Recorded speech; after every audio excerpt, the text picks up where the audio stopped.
si mi hijo me dice, papá, estoy sufriendo porque me gusta un chico y no sé por qué me gusta un chico, pues a mí me gustaría llevarle a un sitio para que le digan, oiga, mira, chico, te pasa esto y te pasa esto otro, o estás simplemente confundiendo el cariño con un amigo con el amor. Hay un sinfín de posibilidades. Si realmente se quiere defender a los niños, no hay que defender a los niños homosexuales, si es que existe semejante cosa, o los niños trans. Porque, señorías, hay muchos padres en Andalucía que están preocupados precisamente con el adoctrinamiento ideológico de sus hijos en las aulas. Diversidad afectivo-sexual, promover relaciones homosexuales entre niños menores de 10 años. Sí, pero no se extrañe, que eso, si os les parece muy bien, yo lo respeto. La idea que hay detrás de estas declaraciones es que la orientación sexual es algo que se aprende, en otras palabras, un fenómeno social o educativo. Y en esta historia de Instagram de la activista feminista ilustrada podemos ver exactamente la misma base, para que veáis que es algo que puede pensar gente muy distinta entre sí. Pero, ¿qué hay de cierto en esta idea? ¿Es la homosexualidad algo con lo que se nace o algo que se hace?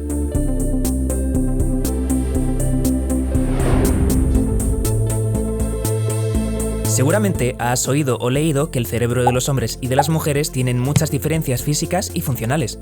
Realmente a lo que se refieren muchas veces es a las diferencias según si al cerebro le atraen hombres o mujeres. Así, en lugar de diferenciar los cerebros por sexo, parece más razonable hacerlo por atracción sexual. Por tanto, tendríamos cerebros ginefílicos o atraídos hacia mujeres y cerebros androfílicos o atraídos hacia hombres. Los cerebros de hombres heterosexuales y mujeres homosexuales dentro del grupo de cerebros ginefílicos se parecen entre sí. Lo mismo ocurre con el grupo de cerebros androfílicos, es decir, hombres homosexuales y mujeres heterosexuales. Ambos grupos, además, se diferencian entre sí. Una diferencia interesante está en la amígdala, una estructura cerebral muy implicada en el procesamiento de las emociones. En el caso de hombres heterosexuales y mujeres homosexuales es dominante la amígdala derecha, mientras que en el caso de hombres homosexuales y mujeres heterosexuales domina la izquierda. Y también conectan con áreas distintas del cerebro. Así que el primer grupo procesa las emociones de forma distinta al segundo. De hecho, sabemos que el segundo grupo es entre 2 y 3 veces más propenso a caer en la ansiedad y la depresión que el primero. Otra diferencia está en el tamaño de los hemisferios. En el caso de cerebros androfílicos, ambos hemisferios son bastante similares, pero en el caso de cerebros ginefílicos, el derecho es ligeramente mayor que el izquierdo. Pero la diferencia más importante para el tema que nos ocupa es una distinta concentración de neuronas en ciertas zonas del hipotálamo o del cuerpo calloso. Estas diferencias de volumen en distintas áreas cerebrales parecen tener mucho que ver en que sintamos atracción hacia un sexo o hacia otro. ¿Y a qué me refiero cuando hablo de atracción hacia hombres o mujeres? Lo que estas configuraciones cerebrales hacen es que nos atraigan corporalidades masculinas o femeninas percibidas mediante la vista y feromonas masculinas o femeninas captadas mediante el olfato. Esto no quiere decir que si eres, por ejemplo, un hombre heterosexual, te vayan a atraer todas las mujeres. Significa que todas tienen potencial de atraerte si todo lo demás acompaña, y ese todo lo demás es captado por capas de pensamiento más sofisticadas que hemos desarrollado al evolucionar y que se han situado encima de esa capa inicial primitiva de la que hablamos en este vídeo. A un hombre 100% heterosexual nunca le atraerá una persona con corporalidad y feromonas masculinas por muy maravillosa que sea su personalidad, porque esa primera capa tiene que dar su visto bueno. Pero, ¿cómo se originan estas diferencias cerebrales? En 1991 se realizaron investigaciones con hermanos gemelos, que como sabéis tienen ADN idéntico, y se encontró que cuando uno de los dos era homosexual, el otro también lo era en el 52% de las ocasiones. Esta proporción tan alta no dejaba lugar a la duda, tenía que haber una influencia genética en la orientación sexual. Pero ¿entonces existe un gen gay? En 1993, el genetista Dean Hammer identificó una correlación entre el gen XQ28 y la homosexualidad masculina y dio vida a la famosa idea del gen gay que perdura hasta nuestros días. Pero posteriormente se comprobó que este gen no estaba presente en todos los homosexuales y se descartó la idea. Pero pese a ser incorrecta, la idea sentó una base importante. Estudios más modernos han demostrado que sí que existe una influencia genética, pero que no se trata solo de un gen, sino de muchísimos genes implicados. Pero, ¿cómo puede ser que estos genes, que en principio no llevarían a la reproducción, hayan conseguido transmitirse de generación en generación y perdurar hasta nuestros días? La explicación que se suele dar, al menos respecto a los hombres, es que estos genes en los homínidos producían, en primer lugar, mayor afiliación con otros homínidos masculinos y por tanto mayor protección y probabilidad de supervivencia. Y en segundo lugar, también producían menor agresividad e infanticidio y mayor conducta parental, lo cual era un aliciente para las hembras. Con el tiempo, las hembras escogieron cada vez más rasgos femeninos en machos y esto llevó a la supervivencia de los genes homosexuales y bisexuales. Pero a ver, si es cierto que la homosexualidad está en los genes, entonces, digo yo, los hermanos gemelos tienen ADN idéntico, así que cuando uno de los dos fuera homosexual, el otro también debería serlo en el 100% de las ocasiones, y no solo en el 52%, ¿no? Pues recientemente se ha encontrado la respuesta a eso, la epigenética. Cuando vuestros padres os trajeron a este mundo, os transmitieron la mitad de sus genes. Concretamente tenéis la mitad de vuestra madre y la mitad de vuestro padre. Los genes son una especie de jefe que da instrucciones a vuestro cuerpo para que se desarrolle de una determinada manera. La cosa es que no todos vuestros genes están activos. Que un gen esté encendido o apagado depende de los marcadores epigenéticos o epimarcas, y estos pueden modificarse por influencias ambientales, así como ser heredados o no de los padres en un primer estadio de desarrollo. Por tanto, a pesar de tener exactamente el mismo ADN, pues un gemelo puede heredar distintas epimarcas que el otro, y por lo tanto tener activos distintos genes durante el desarrollo fetal. Pero vamos a la clave del asunto. ¿Cómo nos influyen entonces estos genes durante el embarazo para acabar teniendo cerebros androfílicos o ginefílicos? ¿Qué es lo que ocurre realmente ahí dentro? Pues bien, los fetos macho traen de serie en su genoma un par de cromosomas XY y los fetos hembra un par de cromosomas XX. Lo más común es que los fetos XY desarrollen testículos y los fetos XX desarrollen ovarios. Unas hormonas llamadas andrógenos, asociadas a la masculinización del organismo, entre ellas la famosa testosterona, son producidas tanto por los testículos como por los ovarios del feto durante su gestación. Durante el desarrollo fetal, estas hormonas interactúan con las células del cerebro del feto. Una exposición a una gran cantidad de andrógenos da lugar a un cerebro ginefílico o atraído por las mujeres. Y por el contrario, la no exposición a los andrógenos da lugar a un cerebro androfílico o atraído por hombres. Así, nuestras preconfiguraciones cerebrales de atracción sexual se determinarían en el útero y permanecerían en estado latente durante nuestra infancia y se activarían en la adolescencia. Vale, pero ¿cuándo ocurre la homosexualidad? Lo habitual es que el feto macho produzca una gran cantidad de andrógenos, estos sean captados por los receptores de su cerebro en desarrollo y de esta interacción hormonal cerebral salga un cerebro ginefílico o, en otras palabras, un hombre heterosexual. Lo que sucede es que a veces estos receptores no son sensibles a los andrógenos, con lo cual el cerebro se configuraría androfílicamente al no tener exposición a esta hormona. En el caso de las hembras, lo habitual es que los receptores sean de serie poco sensibles a los andrógenos y que el cerebro se configure androfílicamente. La configuración cerebral homosexual, en este caso, se da cuando resulta que estos receptores son más sensibles de lo que suelen. En resumen, que tu cerebro se sienta más o menos atraído hacia un sexo o hacia otro depende en gran medida de la exposición a andrógenos que tenga durante el desarrollo fetal. La mayor o menor exposición a andrógenos depende en gran medida de la sensibilidad a ellos que tengan los receptores de tu cerebro. Y la mayor o menor sensibilidad de tus receptores pues viene en tus genes o en tus epimarcas que los activan o desactivan. Por cierto, no es que quiera ignorar en este vídeo a todas las demás orientaciones sexuales. Lo que ocurre es que de momento la investigación se ha centrado básicamente en la homosexualidad. En el caso de la bisexualidad, podríamos hipotetizar que la exposición a distintas hormonas no da lugar a dos únicos tipos de cerebro a modo de variable discreta, sino, en lugar de ser dos polos, sería más bien algo gradual, pudiendo ser tu cerebro más o menos androfílico o ginefílico, lo cual iría en consonancia con la escala de Kinsey, que establece 7 diferentes grados desde heterosexualidad hasta homosexualidad, pasando por bisexualidad.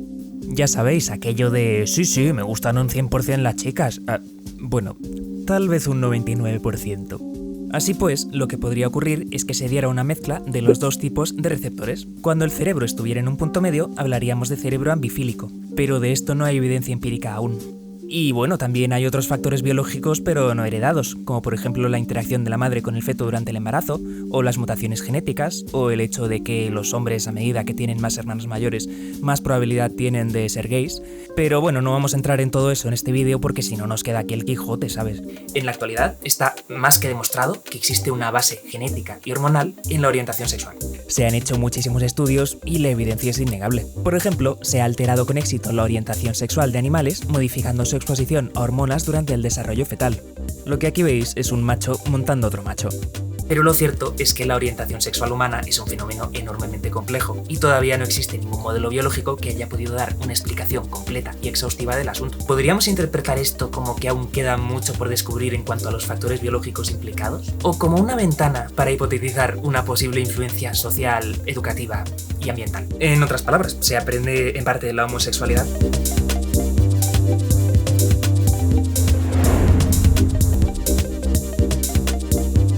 ¿No habéis escuchado nunca a nadie decir o os habéis planteado que ahora hay muchos más gays que antes? A ver, lo primero que hay que dejar claro es que actualmente no existe ningún estudio que haya demostrado el aprendizaje de la homosexualidad. Las personas que plantean que ahora hay muchos más gays que en otras épocas tal vez están confundiendo dos cosas distintas. En sociedades liberales que toleran las conductas homosexuales será frecuente encontrar personas abiertamente reconocidas como tal. ¿Quiere eso decir que hay más personas LGTBI? No necesariamente. El ambiente social no enseña la homosexualidad, simplemente da pie a su expresión o la suprime. En estos contextos sociales, las personas no heterosexuales pondrán en práctica su sexualidad en secreto, o no llegarán a tener nunca una experiencia homosexual por el miedo a las consecuencias sociales o por propia autoimposición, por ejemplo, religiosa. O podrían incluso llegar a enterrar tan hondo su homosexualidad o bisexualidad que nunca llegaran a ser ni siquiera conscientes de ella. ¿No os ha pasado que desde que os estrenasteis en el apasionante mundo de las relaciones sexuales habéis ido atravesando distintas fases o distintas etapas y habéis llegado a un punto en que habéis dicho, yo es que es ahora cuando estoy viviendo mi sexualidad plenamente y disfrutando de ella? Es increíble cómo eso que hacía yo al principio podía gustarme. Pero te gustaba, y no solo eso, pensabas que eso era el sexo. Pero entonces te diste cuenta de que te gustaba ser dominante, o descubriste lo que es hacerlo con alguien con amor de por medio, o descubriste el BDSM, o a lo mejor te diste cuenta de que a ti lo que te gusta es frotarte contra objetos inanimados. Yo qué sé, cada cual con su rollo. Y entonces es cuando te diste cuenta de que lo que hacías antes era una mierda. Pues esto es un poco lo mismo. Una persona homosexual, es decir, como hemos visto, una persona con el cerebro configurado de esa forma, puede pensar que lleva una vida sexual plena al tener relaciones con su pareja de distinto sexo, pero que solamente sea porque nunca ha probado con una persona de su mismo sexo. ¿Os suena el mito de la caverna de Platón?